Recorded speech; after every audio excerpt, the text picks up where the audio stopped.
Welcome back in this segment of our program brought to you by Calhoun's. Right now at all their location, it is a dinner and a movie special.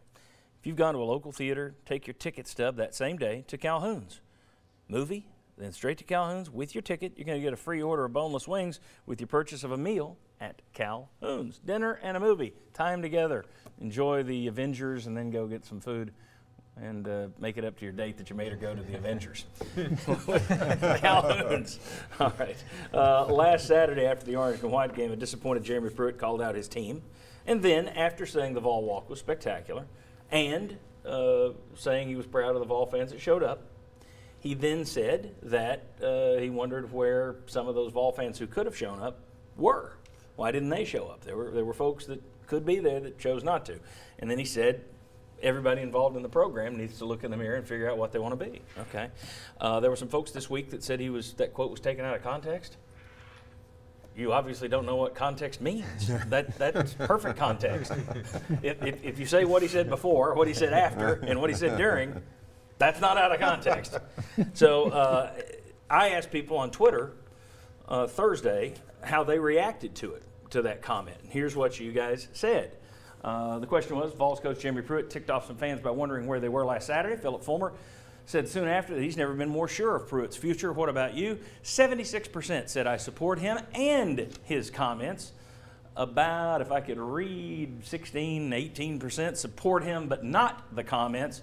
4% screamed that the honeymoon is over, and 2% blamed the mean media for quoting. So most fans on the poll said, hey, I'm cool with what he said.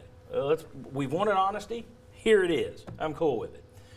Jimmy, Josh, you guys host 5 days a week of radio, call-in radio. What was the reaction on your shows this week?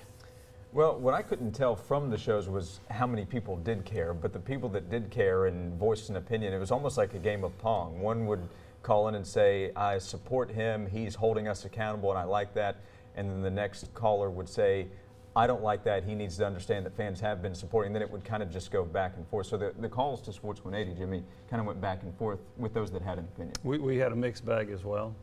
And one of them was, yeah, he's right, we all need to pull together, okay. And then the other was like, look, you had over 45,000 for a team that went 4-8 and 0-8 in the SEC.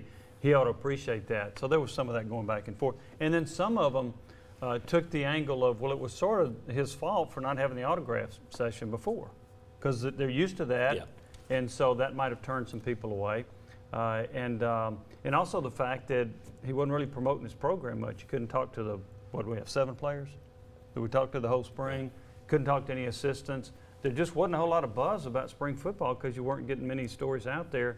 And then the week of the spring game, Pruitt and Fulmer started promoting it. Come to the spring game. Well, I think 45,000 is a good spring crowd. Considering what I thought it was a good crowd as well. That's why I was kind of surprised by the comments, because I thought it was a real positive. Yeah. Philip Fulmer, as we noted in that Twitter question, he came out this week and said he's never been more sure that he got the right guy in Jeremy Pruitt. After watching the spring, he's more certain now than ever. To be clear, I think he means that. I'm not saying he doesn't mean that. But I also think, being the athletic director, he probably made that comment this week to tamp down on the other comment. Don't you think? Don't you think it had to have been some sort of PR, or no? Do you disagree?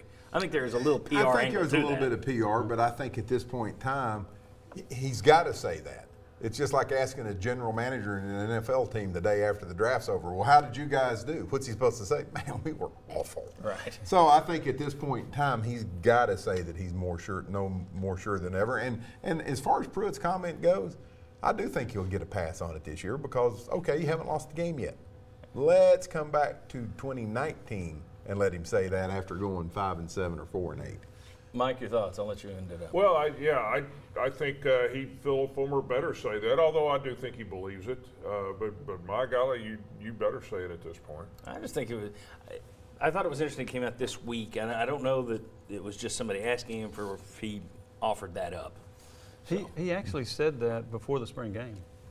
So he said it before the spring game as well. That's what I know. He said it during the contract interview he had, and then he said it at a brunch that I attended Saturday morning. So he's been saying it. Yeah. So there's nothing in. And he said, look, I know what a good practice is. I know what good tempo is. I know what physicality is.